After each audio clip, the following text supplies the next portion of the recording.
আমাদের সমাজে কিছু মানুষ আছে এবং কিছু পণ্য আছে যেগুলো এমনিতে পড়ে থাকে, কিন্তু আপনি যখন ধরতে যাবেন তখন সেটা অনেক মূল্যবান কোম্পানির মাল হয়ে যায়।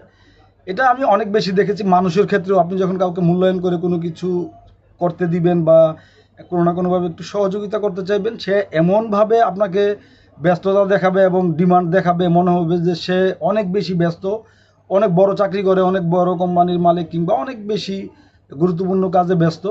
আসলে মানে এটাকে একটা কিন্তু খাস বাংলায় একটা কথা বলে এটা, যে পরে থাকলে এই জিনিস এবং ধরলে কোম্পানির মাল। আমি সেটা ভাষায় প্রকাশ করছি না।